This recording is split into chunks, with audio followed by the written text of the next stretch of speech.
Estes homens são como rochas submersas em vossas festas da fraternidade, banqueteando-se junto, sem qualquer recato, pastores que a si mesmos se apacentam, nuvens sem água, impelidas pelos ventos, árvores em plena estação dos frutos, desta desprovidas, duplamente mortas, desarraigadas, ondas brávias do mar, que espumam as suas próprias sujidades, estrelas errantes, para as quais tem sido guardada a negridão das trevas para sempre. E o nosso autor demonstra aqui algo que é duramente difícil de nós expressarmos. O porquê? Porque o nosso autor ele demonstra que o amor era uma dádiva divina que passava muito longe desses homens, aí dos gnósticos libertinos, pois eles se infiltravam aí nas festas de fraternidade e destruíam a comunhão dos santos. Mas deixe-me dizer aqui o que eram essas festas das fraternidades. Talvez vocês não se lembrem, mas na segunda carta de Pedro nós falamos um pouco dela. Essa festa da fraternidade era uma atividade, uma refeição que ocorria pouco antes da ceia do Senhor. E o que acontecia? Cada um dos irmãos ali que frequentavam essa congregação, cada um levava um pouquinho de comida, e eles ali reunidos comiam com singeleza, em humildade, em comunhão com seu irmão. Só que quando os gnósticos olhavam para isso, eles se mordiam de ódio. Eles não suportavam que os irmãos estivessem em comunhão. E o que eles faziam? Eles entravam nessas festas da fraternidade antes de todo mundo. E o que eles encontravam pela frente, eles comiam até encher a sua barriga, bebiam o vinho, como eu disse a vocês aí, até caírem de bêbados. E o que mais eles faziam?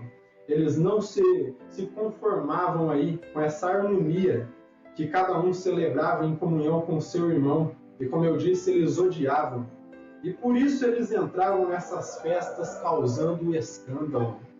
E todos nós ali, à medida que nós fomos estudando essa carta aqui, vocês se recordam o tipo de escândalo que eles causavam depois que comiam até se encher, até se fartar e bebiam até cair. São coisas aí que, como nós fizemos na segunda exposição, foi algo muito difícil de falar. Não convém ao caso nós ficarmos repassando novamente, porque no segundo vídeo, todos que chegarem a reassistir vão ver que tipo de escândalo que eles causavam ali. Então eles causavam um escândalo, pois eram uns comilões e uns beberrões. E desta forma, aquele irmão pobre, meus irmãos, que muitas vezes essa refeição que eles faziam aí, pouco antes da ceia do Senhor, seria a única comida que ele ia ter para comer durante todo o dia, quando ele chegava na congregação já não tinha mais nada para ele, porque essas bestas feras aí chamadas de gnósticos e libertinos já haviam acabado com tudo.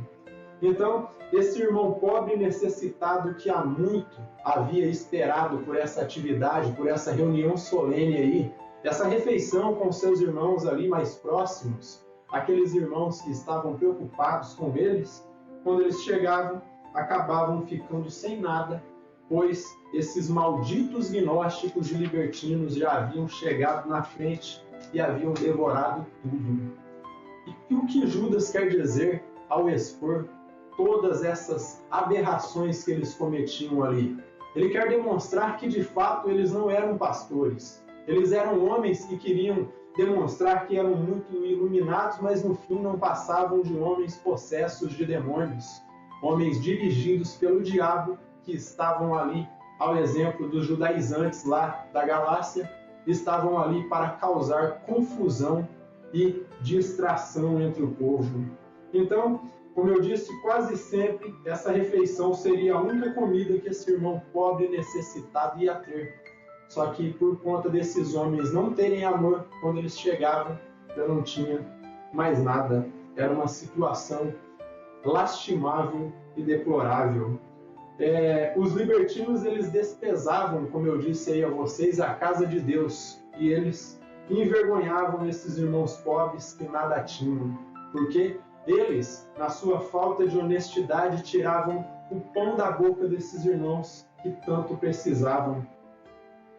Então Judas, o que ele demonstra aqui, meus irmãos, é uma palavra muito dura de nós pronunciarmos, mas o que ele demonstra é que esses homens que ali estavam infiltrados de fato, eles eram uma desgraça.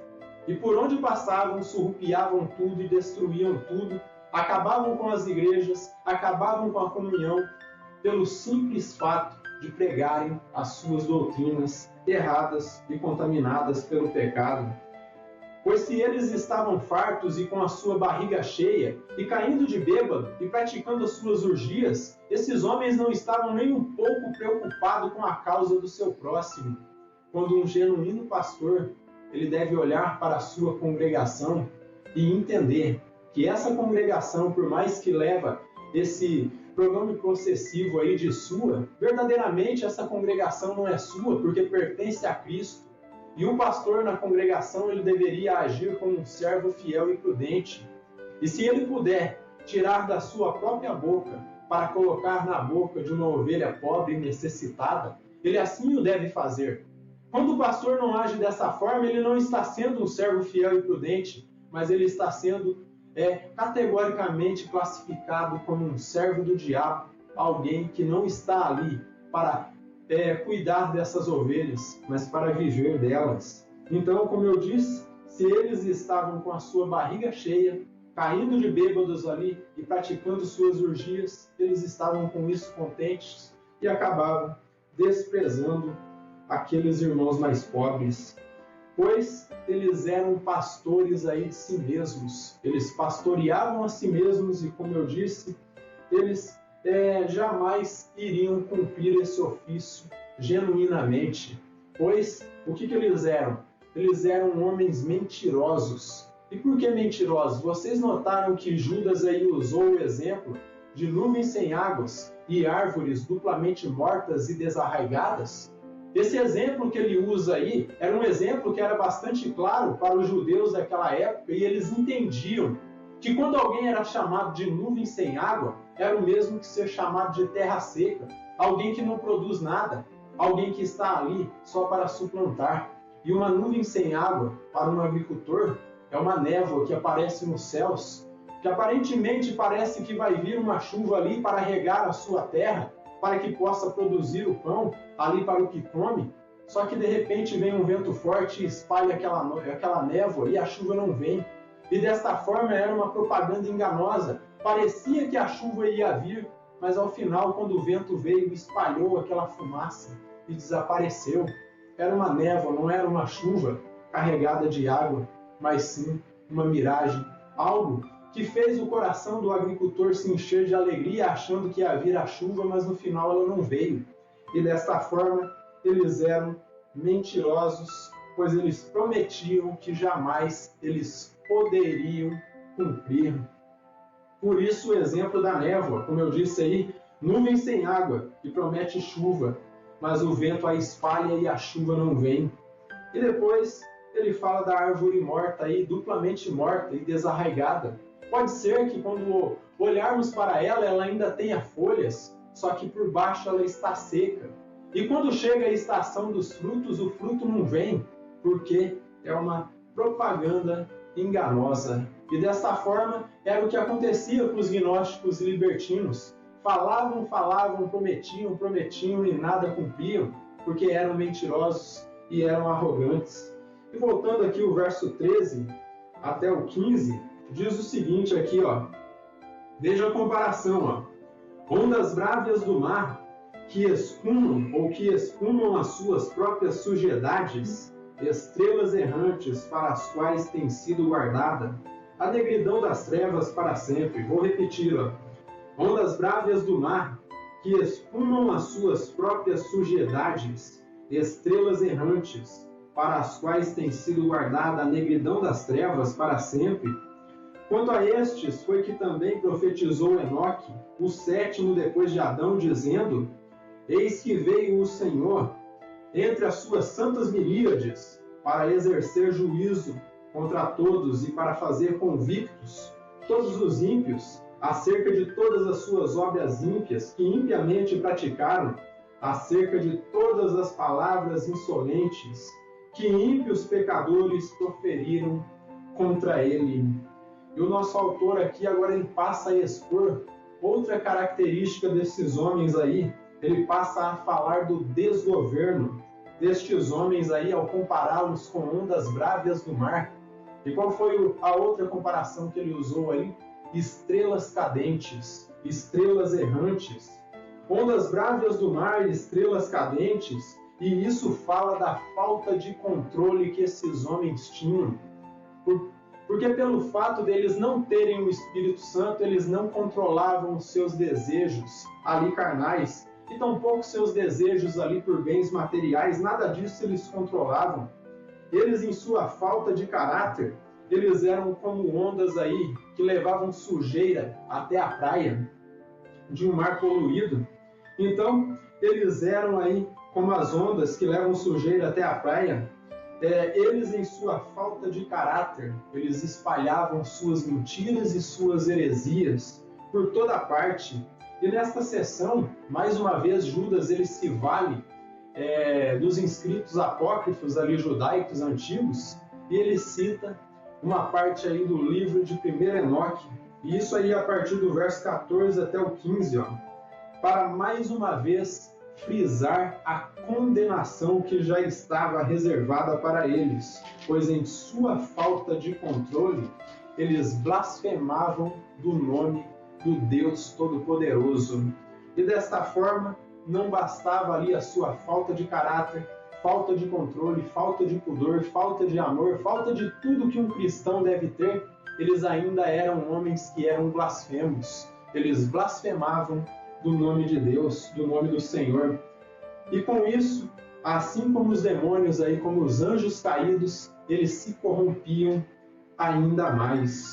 Verso 16, diz assim, ó: os tais são murmuradores, são descontentes, andando segundo as suas próprias paixões, a sua boca vive propalando grandes arrogâncias, são aduladores dos outros, por motivos interesseiros.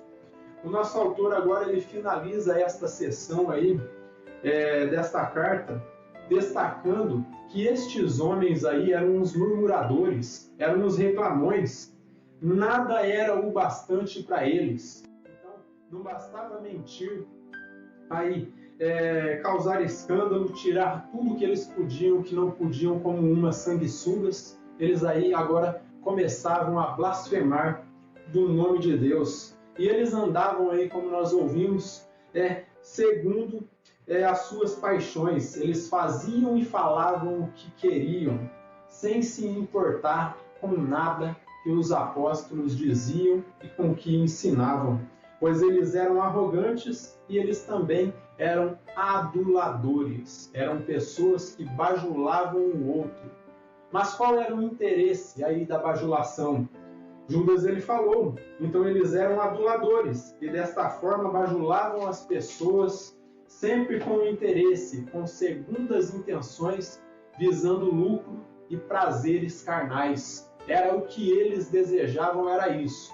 Lucro, como eu disse, contanto que a sua barriga aí estivesse cheia e dentro do seu organismo estivesse álcool correndo, eles estavam contentes e não se importavam com nada, contanto que tivessem o que comer e o que beber e algumas pessoas ali para que eles pudessem desfrutar dos prazeres carnais, para eles era suficiente.